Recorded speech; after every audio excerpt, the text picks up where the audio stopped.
I'm Okay, so Omnia is a fifth-year medical student at Baghdad Medical College, and I'll be your company tonight, and I'll make sure that you don't get bored.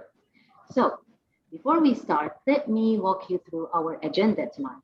So, today's session will be about learning. So, learning is important because actually they say change is the end result of all true learning. So, that's what we want to discover here, to learn in the right way and to change towards the right way. So we will have Dr. Muhammad Al-Uzri and Dr. Hassan Al-Tayyab to talk about adult versus child learning, and learning styles, and active versus passive learning. And before we start, let's just talk about some ground rules. To keep the session organized, please follow these rules. If you have a question, kindly write it down in the chat box, and I will deliver them all to the doctors accordingly at the discussion time. And if you have something to be clarified, you're more than welcome to raise your hand and unmute yourself so that you can interact with the doctors directly. And please do not worry about the PowerPoint presentation or the recording of the session because they will be uploaded at our social media. So enough me talking, I will pass it to Dr. Hilal to talk a bit about this session. Okay, thank you very much, Omnia. Assalamu alaikum and a very good evening for all. We are glad that we are reaching the second module of our medical education course. This course is a basic course in medical education dedicated for undergraduate medical students, but also it might be of help to the newly graduated doctors and to even faculty members who are beginner in medical education. The module 1 have been completed successfully 2 weeks ago. Yesterday was the first day of the second module, and today we have two distinguished speakers. The first one is Professor Muhammad Al-Uzri. Dr. Muhammad Al-Uzri is a very well-known to all medical educationists in Iraq. He was the first man who works with Kufa Medical School to modernize its medical curriculum in collaboration with Leicester University, and he was of very great help to all Iraqi medical schools for the last 10 years. We are happy that Muhammad is with us today, and we will enjoy his talk tonight. And may I ask my dear colleague, Professor Muhammad Al-Uzri to start the presentation.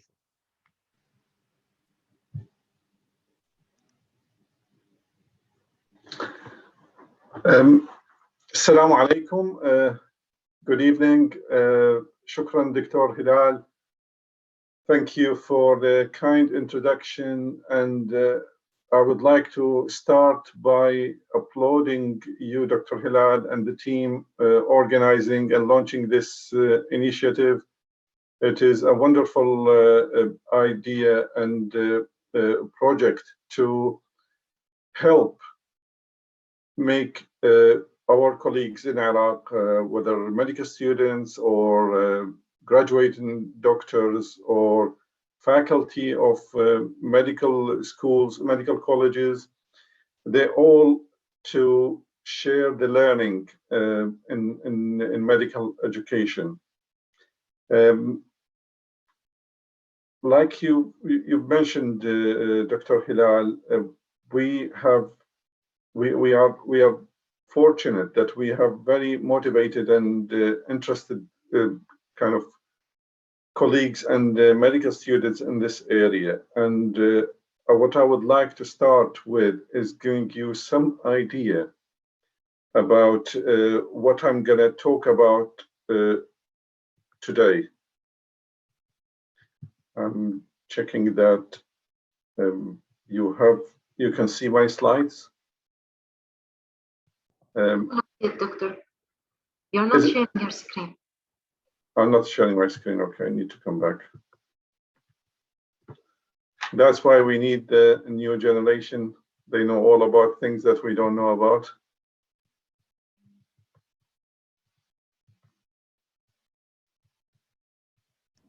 Okay, now, Hamid.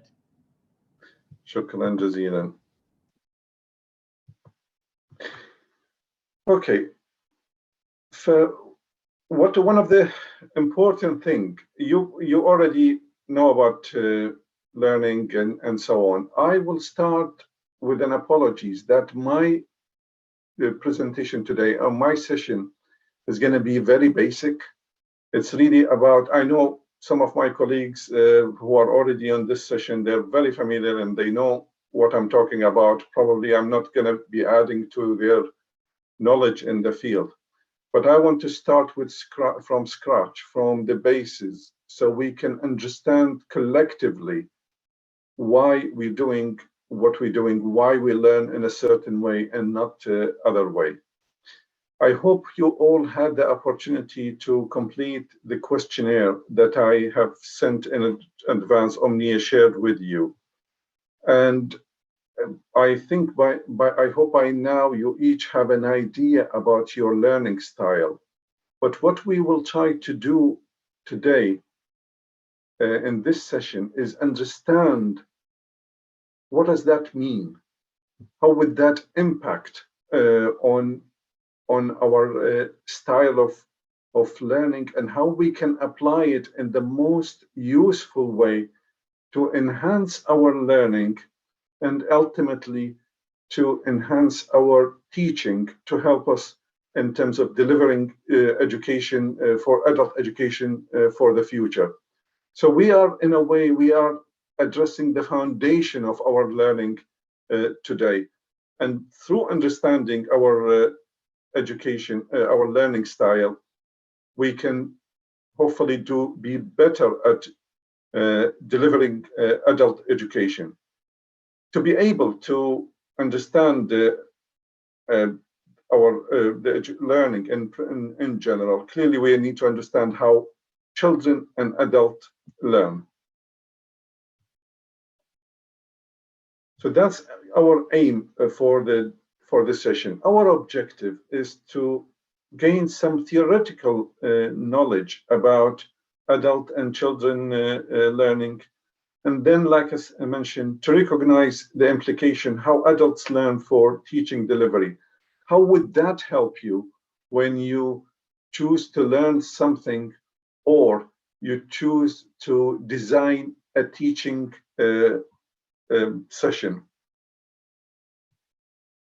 or a module, or for that matter, even a course? We start with something called Kolb's learning style. This is a very kind of influential framework from the last century by Kolb, as educational psychologist, who proposed a theoretical framework about how adults learn. His work is based on previous work of understanding of Rogers, Young, and Piaget. And if we try to understand what they have said, so we can together go through what they have said and see how that would benefit us from when trying to understand our learning. I should have mentioned earlier, at any stage you feel the need to ask a question, please, or a clarification, please stop me. Use all the technology to let me know. And if I miss that, if I don't respond, please Omnia stop me, and so I can attend to that. I'm hoping that after sharing a number of slides with you, we'll do an exercise together to see how much we are kind of test our shared learning of this subject. And in the end, we will hopefully have some time for question and answer session.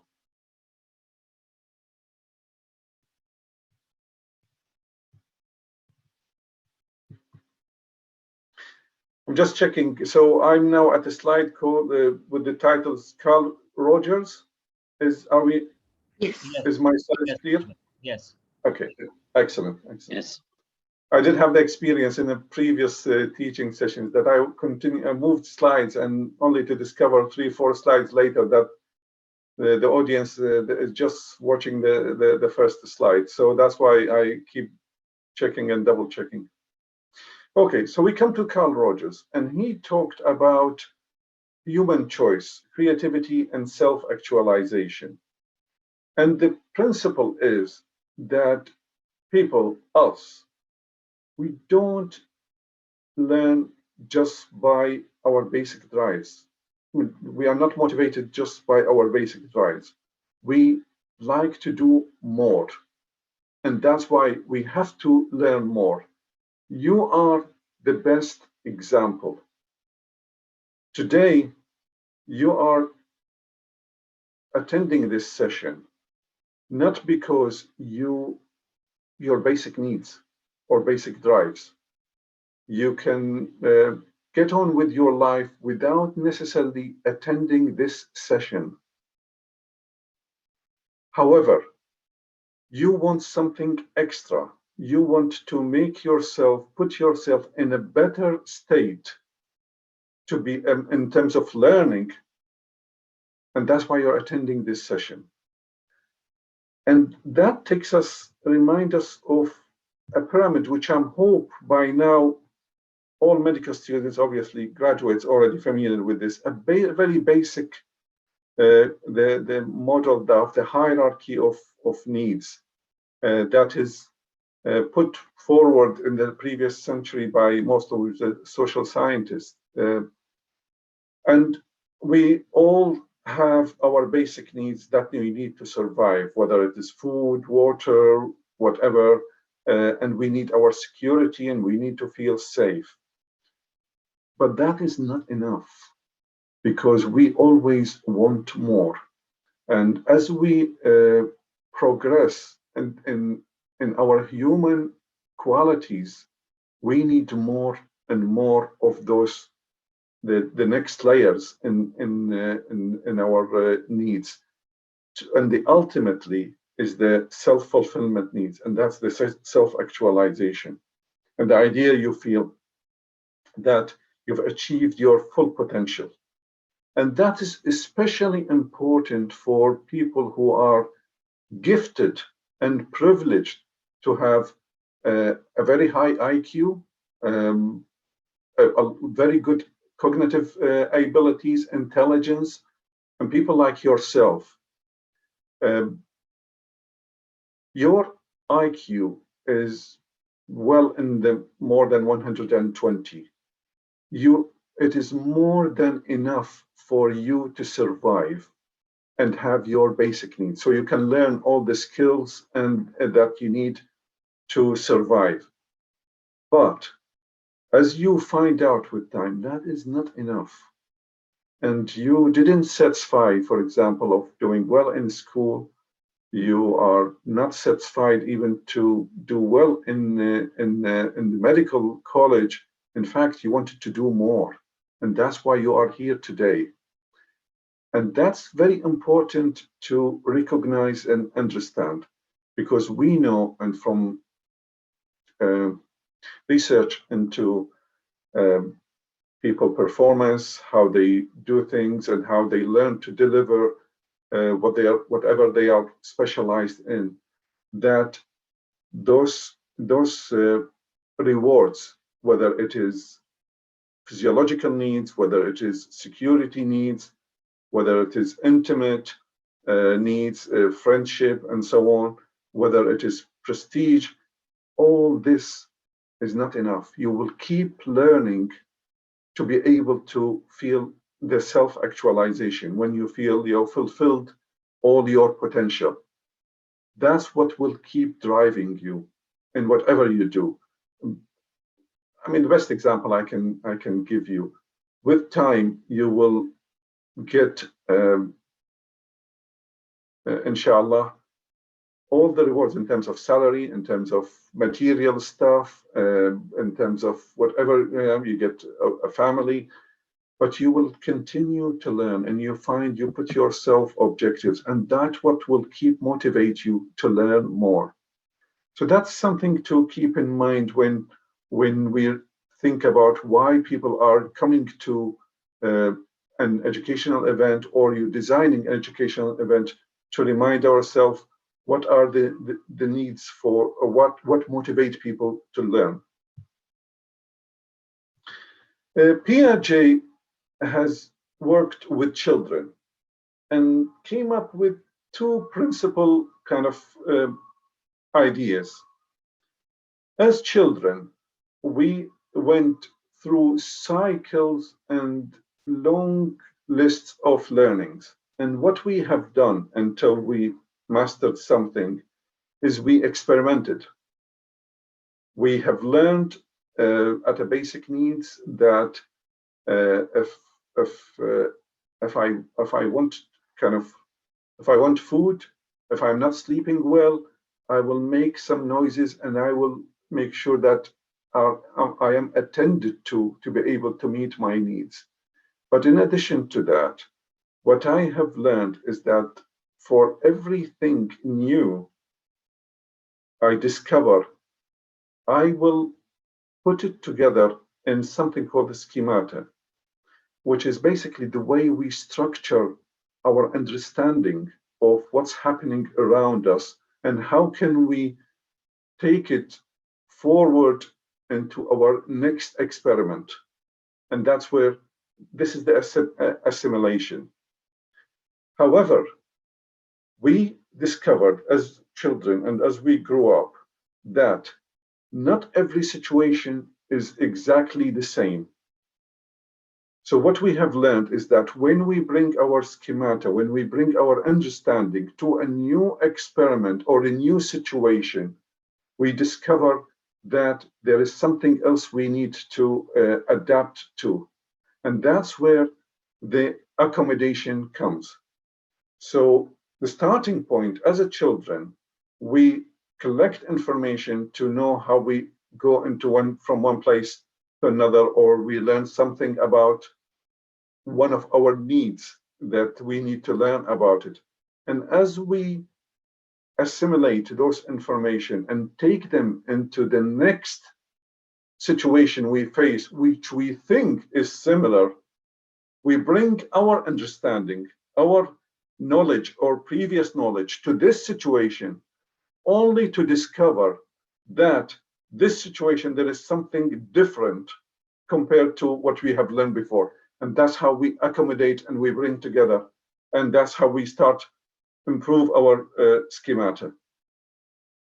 I hope this is not too complicated to kind of understand, but please stop me if you wanted to talk a little bit more about it. إذا ناخذ example بالعربي.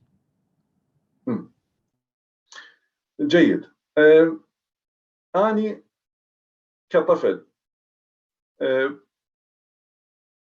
اكتشفت بأنه حتى أريد من مثلا أمي أو أبويا إنه ينطوني فد شغلة معينة أو يوفروا لي فد حاجة من احتياجاتي، مثلا النوم أو مثلا يعني توفروا لي طعام. فالطريقة اللي كانت عندي إنه أنا إذا أصيح أو أبكي أنا راح يوفروا لي الشيء اللي أريده. هذا الموضوع يسوي عندي يخلي عندي فيدباك انه انا كل ما يصير عندي هاي الحاجه راح اضطر بانه اصدر اصوات حتى يستجيبون الي ويوفروا لي حاجتي. ولكن في مره من المرات انا كطفل بكيت او صيحت على مود يصير عندي الاتنشن. رد الفعل من والدي أو والدتي ما كان بالضبط نفس الشيء، وإنما لربما رجعوا صيحوا علي. فاكتشفت بأنه للصياح هو مو دائما الطريقة الوحيدة على مود أحصل الشيء اللي أريده. فايش أبدي أسوي؟ أبدي أحور طريقة إنه أجلب انتباههم. مثلا اريد لي فد شغله معينه او فد لعبه معينه انه مثلا يجيبوا لي اياها، اقدر ابدي مثلا انا في حدود امكانياتي في هذاك العمر ابدي اشر عليها او ابدي انه انطي فكره او مثلا اتقرب من والدي او والدتي وهم راح يفتهمون بانه انا هذا الشيء اللي اريده. فش اكتشفت بانه حتى احصل على الشيء اللي اريده انا عندي اكثر من طريقه. اذا واحده من عندها الطريقه الاولى هو الاسيميليشن، انا اكتشفت انه انا يصير عندي اريد حاجه معينه اصدر اصوات ينتبهون علي ينطوني اياها، انتهى الموضوع، هاي السكيماتا مالتي. هذه الطريقه اللي احصل بها الاشياء اللي اريدها. جيت الى موقف ثاني اكتشفت بانه اذا اصيح لربما يرجعون يصيحون علي وربما ما يهتمون بي، فاذا لازم اسوي شغله ثانيه لربما اتقرب لهم بطريقه افضل، اخليهم ينتبهون علي ويسووا يحققوا لي الشيء اللي اريده. هذا الاكوموديشن هذه كلش مهمه عندنا. بعدين انه مثلا راح نجيدها لمن هذا على صعيد طفل، بس الى درجه كبيره ايضا هاي احنا نحتاجها كادلتس، واللي يعني ان شاء الله نتوسع بها، لانه نذكر نفسنا طريقه واحده بالتعليم هي مو ضروري كافيه، ومو هذا التفكير الصحيح السليم. دائما نكتشف طرق اخرى انه شلون نجذب انتباه المتعلم. يعني هي المسؤوليه علينا احنا كتدريسيين او تعليميين، انه دائما نفكر بانه اللي قدامنا هو لربما عنده اكثر من طريقه ونساعده يكتشف الطرق الاخرى اللي يقدر يتعلم بها. ما ادري اذا الصوره اوضح شويه. عشتي دكتور لك هلال، اكسلنت، عشتي لك. شكرا عزيزي. زين، فهسه ننتقل نرجع الى كولب. For what Kolb have said, we are motivated to improve. Like I explained to you, the hierarchy, we are always, there is motivation for us to do more, to learn more about whatever field. By the way, what I'm talking about now today is not just medical education. This applies everywhere. It applies in every aspect of your life, whether it is in your family, when you're dealing with your children, if you have children, when you're dealing with your family or your friends. These are things to keep in mind wherever you go, because we are, as we speak, we are learning. Every one of us is continuously learning, and we are motivated to learn more about everything. And the best example of is that you all watch the news. You all check your iPhones or your smartphone to discover what other people are doing, because you're learning all the time.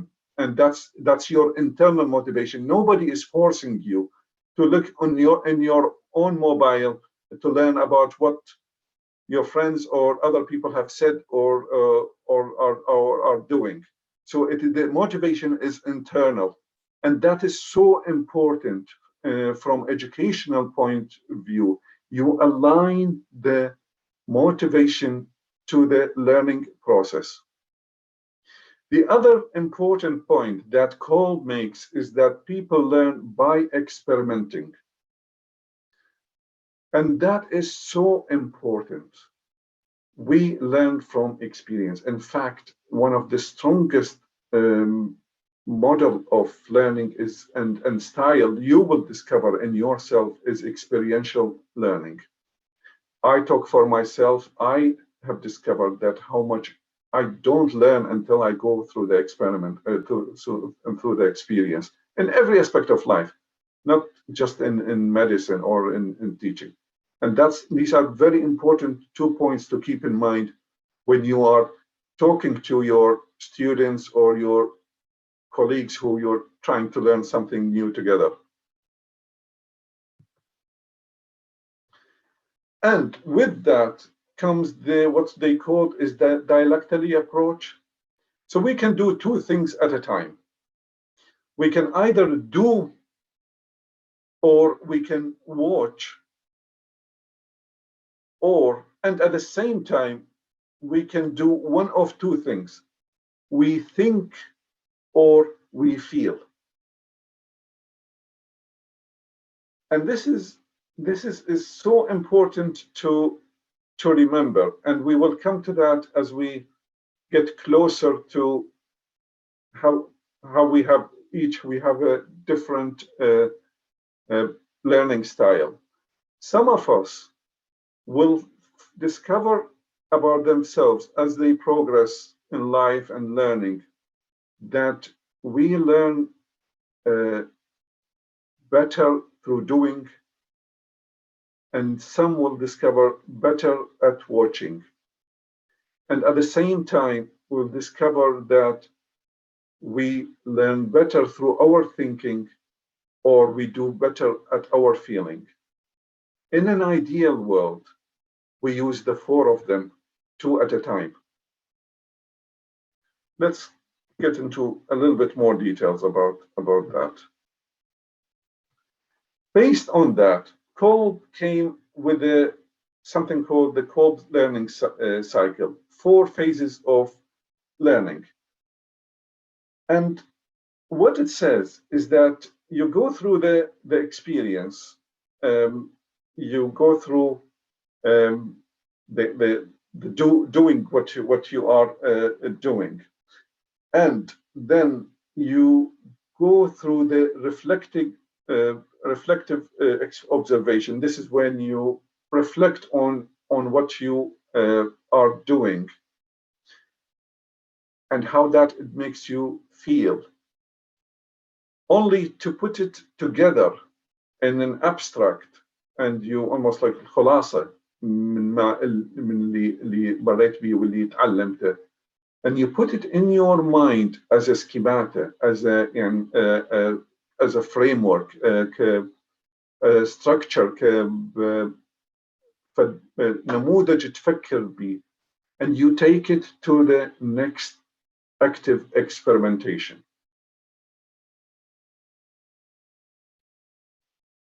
Does that make sense? I hope it's beginning to kind of link with what I already mentioned earlier. So Yes. the cycle is that you start with an experience, you go away, think about it, what happened during that experience, what you have learned and what you didn't learn, how your previous knowledge corrected or reinforced, and you come up with a conclusion, and that's where the abstract comes in. So you have a خلاصة, عندك خلاصة للتعلم, and you take that into the next new experience. So for example, today I am presenting this for you, for this group, for the first time. Depends on how I feel and depends on how I will get the feedback from you and the interaction that will gonna happen during the session. I will come up with a conclusion when I finish and go back. I won't go home because I am at home now. So usually when we do these things, we do it in the days before COVID. So after that, we go home and we think about it, and we then come up with a conclusion that the next time, for example, I need to change my slides and I need to put one before the other. And that would be my abstract, my conceptualization, that if I put the slides in a certain way, that will be a better way of delivering this teaching. And I will take it to the next session that Dr. Hilal and his team is organized for me. And the cycle keeps going on. And then I go through the experience and I learn from that. So that's what Kolb talked about in terms of the learning phrase and learning style. Linking it to what you have done prior to coming to this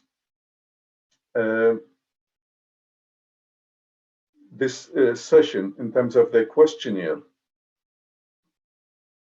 It is described, the first phase is the activist, who one is keen on having the experience, the reflector, who is keen on reviewing the experience, the theorist, who concludes from the experience, and the pragmatist is the one who just take the learning into the next experience. Let's expand on this a little bit. So Honey and Mumford, those are another two educational psychologists, built on the work of Kolb and went further and described 4 learning styles, which you all now know about it because you have done it and you have discovered whether you are mostly activist, reflector, theorist, or pragmatist. Let's go through this and see what's the difference between them. So the activist is the one who feel and do. Remember, we are doing 2 things at a time. We can, so the activist will have a feel and just do it. And they are the ones who are hands-on, relies on intuition rather than logic. They depend on other people analysis, and they just prefer to have the practical experimental approach. They like new challenges, new plans, and this is particularly this kind of style prevailing in certain subspecialties. I will leave it for you to think look at yourself and look at your colleagues and discover which one you can describe as an activist. Which medical specialty is more likely to have an activist compared to other? We can have an interesting conversation about that. Going back into the accommodating concepts and so on, they are accommodating, so they like to work in teams and to complete tasks, and they set targets and actively working and trying in the field and try to achieve that. What is they are not so keen about and they would learn the least from is the passive roles. Don't put them in lectures. Don't put them and try to give them an explanation or an observation. You need to give them tasks to do. They don't like analyzing data, as I mentioned. They like to work in teams, not alone. And they don't. Once they master a skill, don't ask them just to keep repeating. Give them another task, another skill to develop and acquire. What about the reflector? The reflector is the divergent in the circle. So they feel and watch. And they are people who can take a step back and look at things from a distance, from a different perspective. They are more sensitive and they prefer to watch rather than do. See the difference compared to the first one. And they are good at developing good ideas. They are interested in cultural issues. They would like new information. They are interested in people. You see the difference more than the task. And they would like to work in groups, but you tend to find them, they are more the listener rather than the talkers in the group. Where the situation, and this is where it's important, what learning environment you help to create for them so they can fulfill their potential and getting the best. Try to avoid pushing them into the limelight. Don't force them to do something without warning, without notice. Don't give them too much instructions. They would like to have the space and the time to think, and don't push them to do things without planning. What about the theorists? So they are the one who's assimilating. They collect information. They are ينطوك الخلاصة. They are bringing things together. So they watch and think, and they like the logical approach and منطقيين. Ideas and concepts more important than people. So don't push them to work with people. They require good, clear explanation. هذا ما عنده مشكلة إنه يقعد ويسمع إلى محاضرة and then practical, more than practical opportunity. They are excel in يعني يبدعون understanding wide-ranging information and organizing it logically. They like logical theories, obviously. They don't, and and this style is important in science and information career.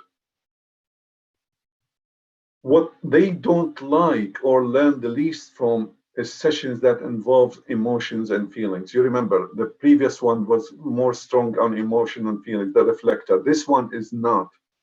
They need to have a clear objective and a purpose of what they are doing. Otherwise, they wouldn't be keen on learning. They want to be on the same wavelength with other people. Otherwise, they will find it more difficult to learn. And if they doubt the theoretical background or the theoretical underpinning, الأسس النظرية، إذا يحسون إنه هذا الموديل أو هاي الطريقة بالتفكير مو صحيحة، ما راح يشتركون وياكم. You see what I'm getting at? This is so important to be aware when you're designing or you're trying to teach a group, or regardless whether it is medicine or something else. Ultimately, you come to the pragmatist, and they are converging in this circle, and they do and they think at the same time. So they have no problem coming to a new situation with their learning to solve a practical problem. They were more keen on technical tasks, and they are less concerned about people and interpersonal aspects. They are more into the situation, how can we resolve it, and the experiment. And they don't have a problem with the experimenting with new ideas and new practical, whatever they acquired and they have in their mind, how they can apply it and adapt to the new situation. What they don't learn from, or at least they don't like to learn from, is activities where there's no practical, just a theoretical exercise or session. They will go to sleep in a session like that. And this is so important to remind ourselves when we see people sleeping in our session, what's going on, what's happening. We are not getting close. We are not creating the right environment for them. They need clear guidelines on how to do things, and they need immediate reward. They need to see things immediately happening as an outcome from their learning. And they need the organizers of they need that the organization of the education is not too theoretical. So these are the pragmatists. Okay, so now we have went through this different styles. So there are two main questions. How do you use, in fact, one main question, how do you use this? And there are two main ways of benefiting from this model. The first one, it talks about you need to touch all bases of the learning. When you're designing a curriculum, you don't know what's the style of the students or the learners in that group. So the idea is you take them through the exercise and you take them through the reflection and then the theory, and then you take them into the experimentation for the future. The idea is that you take them through the whole cycle repeatedly, again and again and again, until you are doing two things.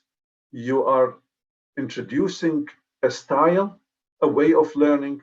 At the same time, you are meeting the needs of all four styles. So this is so important. انت مو فقط تتعلم جزء معين من عندهم، كل الناس الموجودين بغض النظر عن طريقتهم المفضلة، انت تاخذهم من خلال هذه الدورة وتخليهم يمرون بكل هاي المراحل بدون ما بالضرورة انت تقعد تشرح لهم انه انا دا ادخلكم بهاي المرحلة وهذا ودا اطلعكم من هاي المرحلة. من خلال تنظيمك لبرنامجك انت تخليهم يسوون هذا الشيء الى درجه ما يخالف. هسه احكي نعطيكم واحده من اسراري، انا سويت هذا الشيء وياكم، خليتكم تحلون هذا الكويستشنير. الصوره مو كانت كلش واضحه عندكم، هسه بدنا نحاول انه نوضح هذه الصوره، وان شاء الله بالاكسرسايز نهايتها نشوف احنا ايش قد صارت اننا راح ناخذ الليرنينج الى شيء جديد، نشوف احنا ايش بدنا نسوي. هذه طريقه لاستعمال الكولب، هذه السايكل. الطريقة الثانية أقول الجواب الثاني الطريقة الثانية اللي يستعمل the second way is that when you're working, most of the time you're working with a team or you're working with a classroom. They each have their each learning style, and then according to their learning style, you create the learning environment. For the activist, you give them the experiments. For the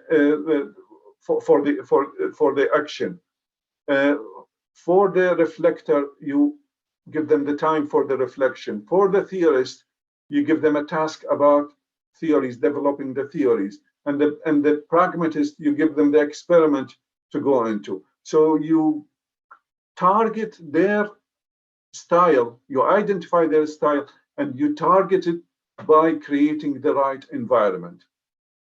I hope that is making some sense. But that's in summary what we talk about in terms of the site. I'm happy to go back for if there's any questions. Very quickly, let's talk about, and I'm mindful of the time, surface learning versus deep learning. The intention with surface learning is memorizing. The intention with deep learning is understanding. Both of them have importance, and you can use them in life. But in medicine, at least, if not many other specialties, it's really about deep learning. Surface learning is very important for example, if I go shopping, I just need to know what list my wife wants from me, and I just need to remember them. Otherwise, I will be in trouble. I don't care if they were used for cooking or used for cleaning. The important thing is that I remember the list and I bring it back, and I can deliver it without getting into trouble. However, if I was the person who is gonna use those, whatever I buy, I need to know they are of a good quality and how I can use them in terms of whether it is cooking or whether it's cleaning. So you can see where the application of those different. This is very briefly, because I could go back to it.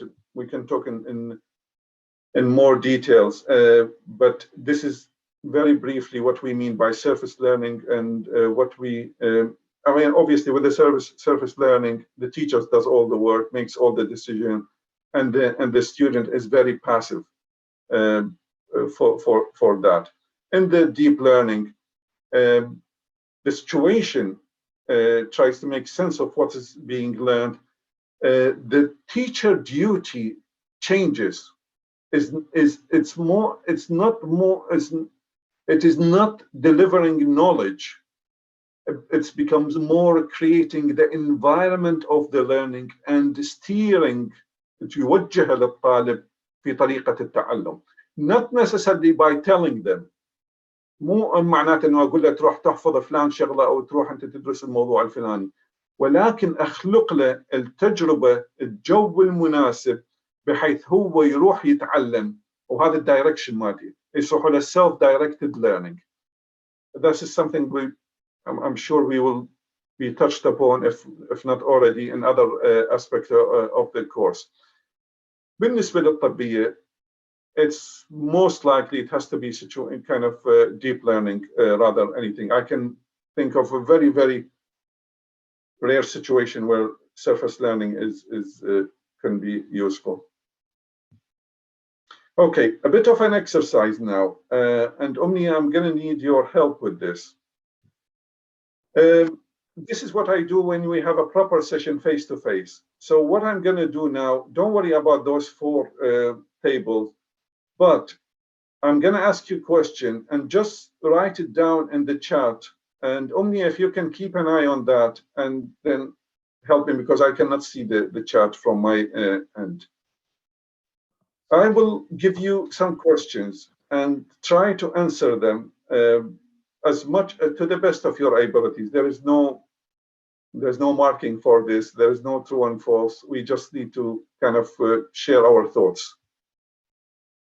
So the first question, how do you learn well? Think just for a minute. Don't write anything now. Just of something that you are good at, something that you know you do well. It doesn't have to be medicine. In fact, I encourage you to think about things outside medicine.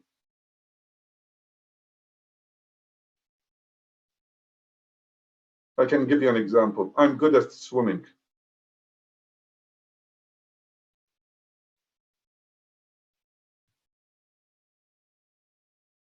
Okay? Question. How did you become good at it? Just write a few words.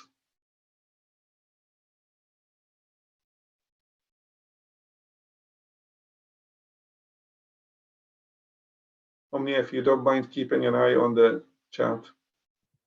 Yes, but they are not writing anything. Okay. Okay, so it's not a test. Sorry? No, I said to the participants, it's not a test, it's just a practice. Yeah, exactly. Yes, yes. Like I said, it's just the kind of sharing of ideas and thoughts. Okay, so I'm getting the answer. Yes. So Dr. Ali says by teaching it, Nivar said by practicing it over and over again. Murtada said by practice, again, by practice. And Haytham said mathematics. Hassan said understanding the basics and practicing.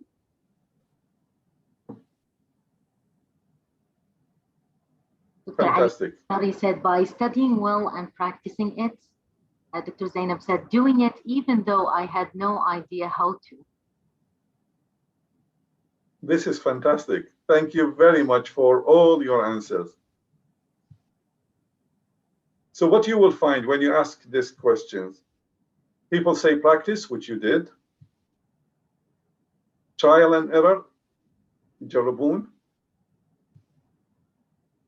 Having a go, just try it. Repetition, like you said, just keep repeating it. And experimenting. And that's just people, this is one of what's important is there is not necessarily always what's the right and the wrong answer here. It is more about how people find their way, find their style. But this is what you find most people do. This is what's common theme coming when you ask this question. Okay, what makes you feel good? This is the second question. Think of something about yourself that you feel good about.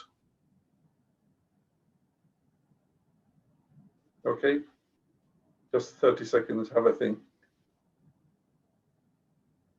Just think of something when you do, you feel good.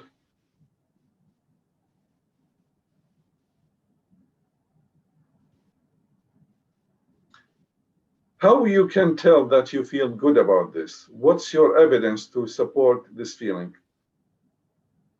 If you don't mind, start writing it down in the chat, and Omnia will keep an eye on that.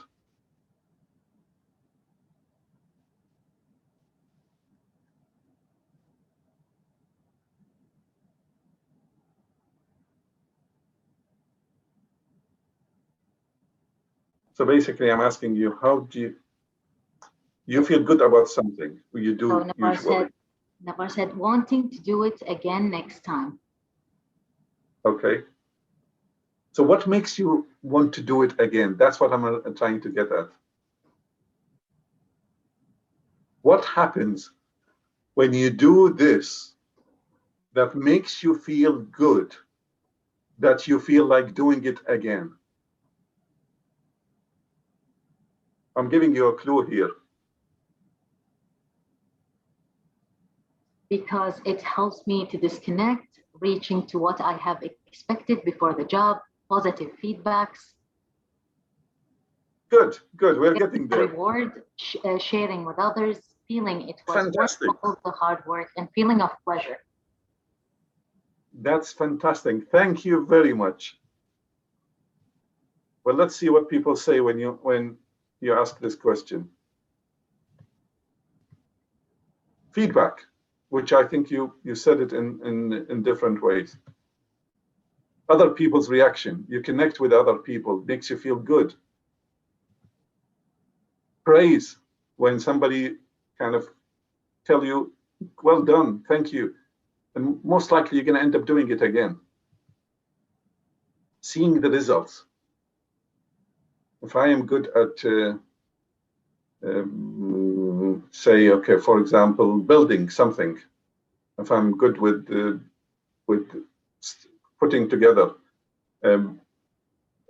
for example, you know, those هالميكانو أو هالشغلات السديدة تجي أنت تشدها بالبيت.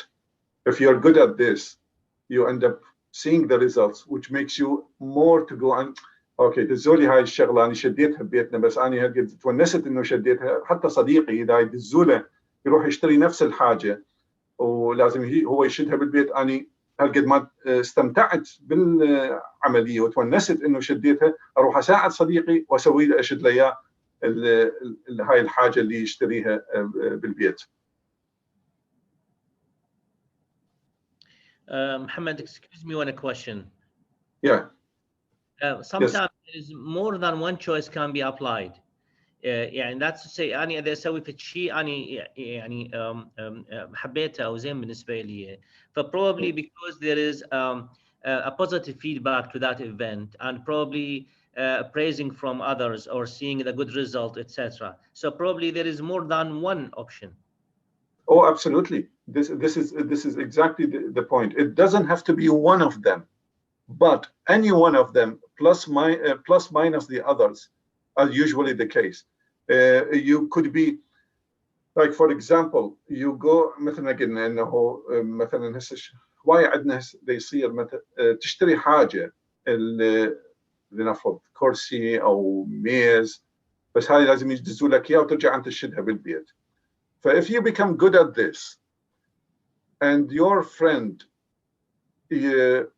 ask you to help them assemble the thing that they have bought, so you will do it because you enjoy doing it, because it makes you feel better about yourself, your skills, you're maintaining your skills.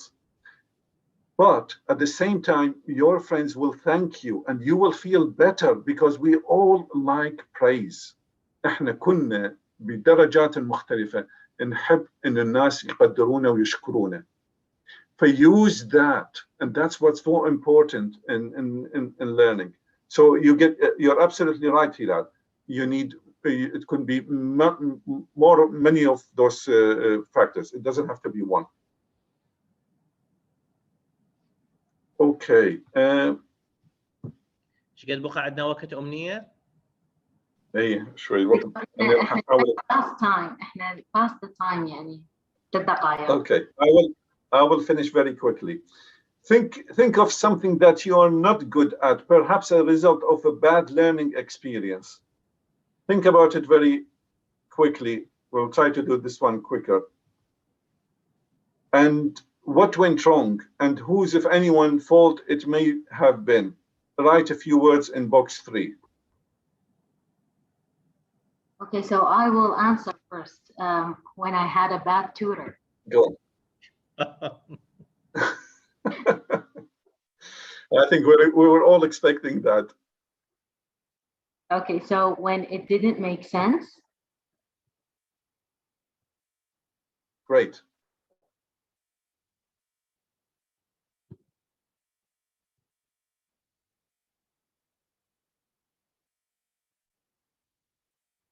أنا أحكي لكم تجربتي. هاي مع اعتذاري لجماعة البايو كيمستري. هذه الكريب سايكل I really hated it. I've never mastered it. I don't know how I passed my exams and succeed. I don't know what I've done at the time, because I couldn't understand, similar to what Omni is saying, I couldn't link it to being a doctor. Why would I need to learn Krebs cycle to be a good doctor? But that's another subject. Let's see what people say when you ask. When you didn't really want to learn it, I don't want to do this. Simple. Then I end up being not learning it. Couldn't see the point, like Omni has mentioned. Bad teaching. This one that Omni has mentioned about having a bad tutor. and could not make sense of it.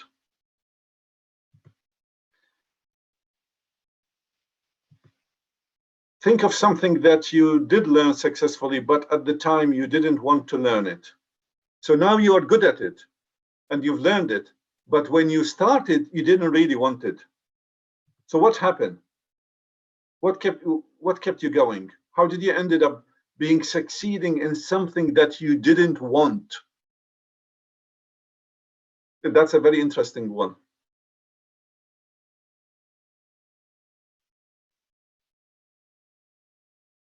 Is there anything in the chat, Omnia?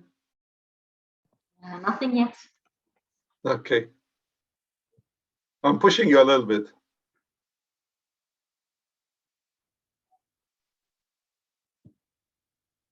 So just think about it. I'm sure there are things that you didn't like to start with and then you became good at.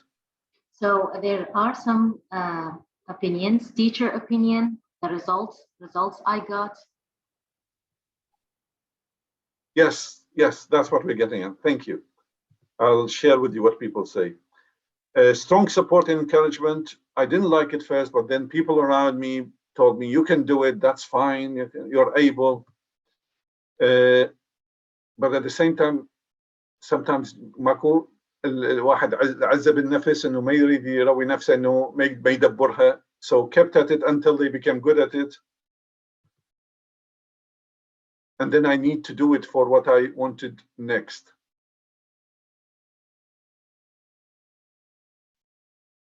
فحقدر مثلا السباحه انا كنت حروح سفره الى مكان اللي فيه سباحه هوايه محتاج اتعلم سباحه حتى اقدر اروح لهاي السفره واستفاد منها. فin summary, I'm just going to move quickly. 5 factors for successful learning. This is based on what we already have talked about. So you learn by doing. You learn from feedback. You learn because you want to learn. And obviously you learn because you need to learn. And the final point, which is very important, is that when you start make sense of the learning, and that's where the deep learning comes in. So those, based on what we have talked about, remember this: when you're designing or we're trying to teach and create a learning experience, remember those 5 factors to make your learning successful. When you create an event, these are the factors that need to be there to help you get your students or your learners good successful experience. And if I can summarize it in a visual way, so at the heart of it is wanting and needing that you want to, like we said before. So the next step is doing it and making some sense of it. And once you get the feedback, this is when you master it. And once you master it, you can move into teaching it and even assessing. And that's thank you from me. Thank you so much, Dr. Incredible presentation. Thank you very much Okay, so for your kind words. If you have any question, you can write them on the chat, or you can raise your hand and unmute yourself so that you can ask the doctor quickly. محمد ممكن توقف sharing بلا زحمة؟ اوكي. Yeah. قبل الأسئلة أنا عندي سؤال محمد. From the student perspectives or from the student point of view, how does your talk will be an important issue for the student? يعني أنا كطالب طبية الآن أنا يعني إيش راح أستفاد من learning styles؟ إيش راح أستفاد من الكولب experiment or ممكن يعني دقائق مختصرة تقول ما هو فائدة الطالب من البوينت المهمة جدا اللي حضرتك تطرقت لها؟ أحسنت هلال. حقيقة هو هذا لربما أهم سؤال، إنه إيش راح أستفاد؟ شنو الفائدة من هذه؟ بشكل جدا مختصر، أهم شيء أنا كطالب أفهم نفسي، أفهم طريقتي بالتعلم، ليش أنا أحس بشعور معين لما أدخل محاضرة معينة أو أدرس درس معين وما أحس به بالمرحلة الثانية. Once I become aware of this, I can start developing even my learning experience. أنا يوم اللي أكتشف أني فد واحد مو theorist، أنا واحد activist، أقعد بالمحاضرة وأستمع للمحاضرة ما يشدني بشكل كافي، أقدر أسأل أسئلة أخلق الجو اللي يساعدني على التعلم. بنفس الوقت أني أسأل أسئلة أحاول أحولها للمحاضرة إلى more interactive. بنفس الوقت هذا ما يكفيني المحاضرة، أرجع ألاقي مثلا study group، جماعة اللي إحنا نتناقش بالموضوع ونبدي هذا الموضوع اللي أنا ما قدرت أستوعبه بالمحاضرة لأنه ما يشدني، مو الستايل مالتي، أبدي أدرسه ويا جماعتي على مود تصير the active the doing part of it and this is where I will learn better. بشكل هذا جدا مختصر انه تقدر انت تقوم تخلق الانفايرمنت learning environment مالتك. شكرا. So any questions before we go to the break? Okay, so Dr. Ali Hassan, go ahead. Thank you, Omnia. Thank you, Dr. Mohammed, for the brilliant presentation.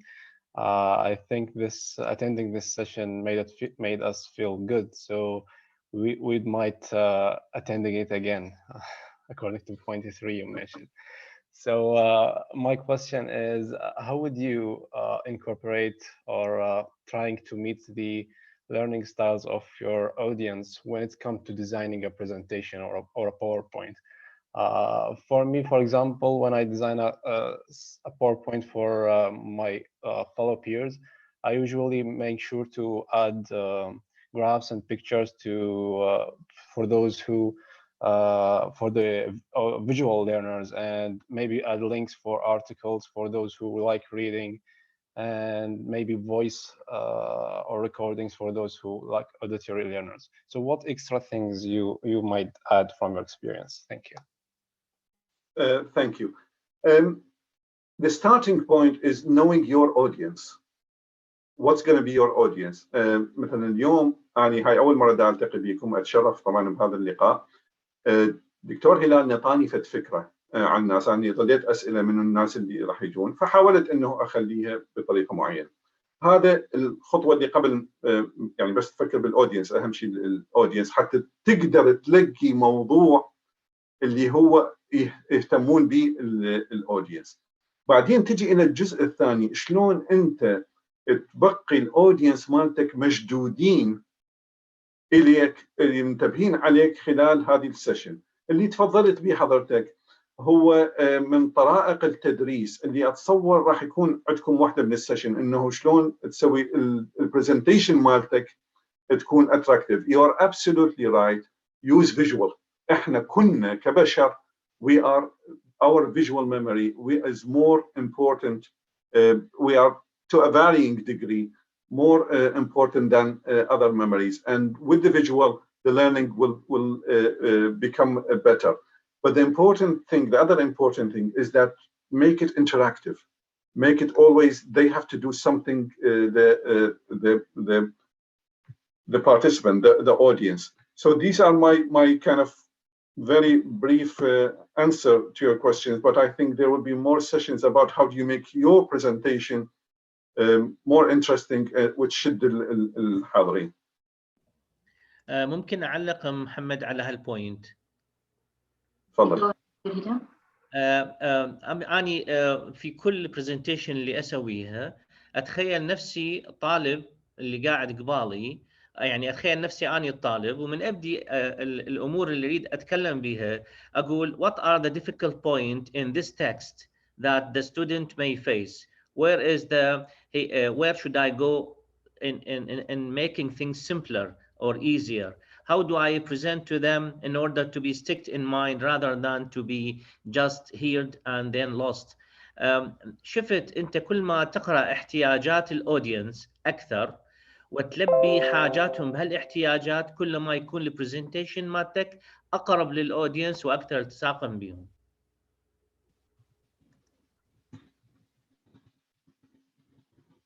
اوكي شكرا.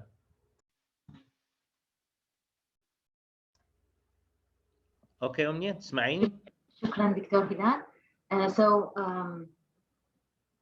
few questions before we go to the break. Okay, Dr. Mustafa Haider, go ahead. السلام عليكم دكتور محمد. عليكم السلام ورحمة الله. دكتور بس سؤال، مثلا اذا انت مثلا عرفت انت ستايلست مثلا نوع من انواع مثلا نقول فيجوال او غير شيء او هاي، بس انت يعني الستايل مالته ما قاعد يتوافق ويا الشغلات اللي السيستم قاعد يعطيك اياها مثلا من الجامعه او الدكتور، هاي شلون يعني اكو مشكله قاعد يصير ديفيكولت كلش. اوكي، هذه انت بتاخذنا الى موضوع اخر اللي هو مسؤوليه القائد او يعني المدير او المسؤول عن العمليه، اذا كان هو فريق عمل او فريق مثلا تدريسي. عنده هذه من مسؤوليات الشخص اللي يدير هيك عمليه، يكون مطلع على هذا الموضوع، ومسؤوليته بان من يوزع التاسكس على الفريق اللي يشتغل وياه، انه يعرف كل واحد السترينث مالته وينطيه اكوردنجلي هاي المسؤوليه. طبعا احنا هذه فائده هاي المعلومات اللي قلت لكم اياها اليوم، هاي مو بالضروريه انتم ما تعرفوها، لربما تعرفوها بدرجات معينه. فائده هذول الفريم، يعني لما يعطيك هذا الموديل والفريم ورك، اتس كونسبتشواليز، تخلي لك اياها باطار شويه توضح لك اياها. مثلا انت اكيد مثلا دكتور هلال يعرف بالفريق مالته انه اكو شغلات معينه اذا ينطيها لفلان من الفريق هذه تناسبه اكثر ويبدع بها، واذا ينطيها الى شخص اخر ربما يعني مو كل شيء عجبه يسويها هاي الشغله. هاي تصير مسؤوليات، هاي من مسؤوليات الاداره، انه الشخص اللي مسؤول يعرف السترينث مال كل الفريق مالته، واكوردنجلي they give them the task. بس انت كتعليمي مسؤوليتك الناس اللي يجوك عندك انت مسؤول عنهم، تكون واعي الى هذا الموضوع، وعلى اساسه تخلق فرص تعليميه learning events that will suit the different styles. Thank you so much. Dr. Sayyid, go ahead, please. السلام عليكم. شكرا دكتور محمد على البرزنتيشن الرائعة، وشكرا بروفيسور هلال.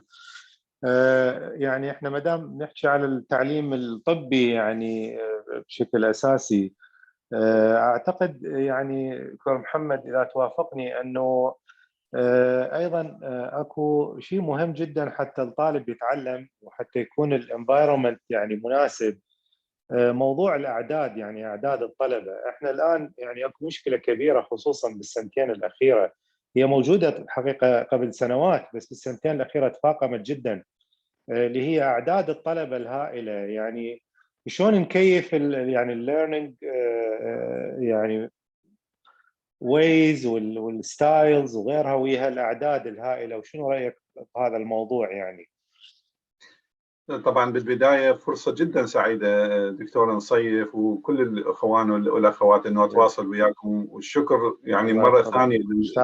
مشتاقين لك جدا. اي والله، اي والله. هذه اطول فتره اني صار لي ما واصل العراق بها، يعني من بلشنا نشتغل سوا. فطبعا الشكر مره ثانيه للدكتور هلال والفريق مالته انه وفروا لنا هاي الفرصه للتواصل. نقطه كلش مهمه دكتور نصيف، وانا جدا اسف اللي يعني مطلع على الوضع وعلى الارقام اللي تعانون من، يعني تضطرون انه تتعاملون وياها. مع ذلك التحدي the challenge for us كتعليميين انه we find ways of more innovative way، نبتكر طرق that makes it our teaching the learning is a better way. It is so easy to go with whatever is happening around ونمشي ويا التيار. It is so easy. Big lecture, give them the material, it's their responsibility, move on. It is so easy to do that. And unfortunately, we do that sometimes. The challenge is that we convert our learning, or we still use the lectures. There is a role for the lectures, but we really create more learning experiences that will help us achieve what we want to achieve, which is basically deep learning. بالمختصر المفيد أنت تريد deep learning. شلون تخلي deep learning facilitate interaction as much as you can. احنا هسه حتى في بريطانيا التحدي عندنا أكبر لأنه ويا الكوفيد بعد ما نقدر نسوي لهم هذول نخليهم غرفة واحدة small groups وتعالوا ادرسوا. احنا طبعا بالمناسبة احنا بنسويها على صعيد الكلينيكال لما يروحوا مفترضين لازم الطالب الطبية لازم يتعلم من المستشفى. ويا الإجراءات نسويها. بس بديل عن المحاضرات الكبيرة إنه نقدر نسويها هسه كلها أونلاين وتنطي exercise where they work together and they interact together and the outcome from that. أنت صح تنطيهم task وتطلع من عندهم الأوتكم. شوفي شو يقدموا كل واحد منهم عندهم يقدم الأوتكم. بس الأهم من عنده أنت through that process you're taking them through this cycle. هذا اللي حكينا عليه. It's going through the process is even more important than the product they come up with, and that's how you compensate for the large numbers that you have. So the challenge is to go as a team is to sit together and see how can we create more tasks they can do collectively and by researching and collecting information without necessarily coming and sitting into lectures and develop and they achieve the learning. So that would be my suggestion. Thank you so much, Victor. طبعا sorry the discussion كله جميل بس يعني we're tight on time. So thank you so much for listening. We will be back at 9:20. So few minutes break. See you soon. موفقين.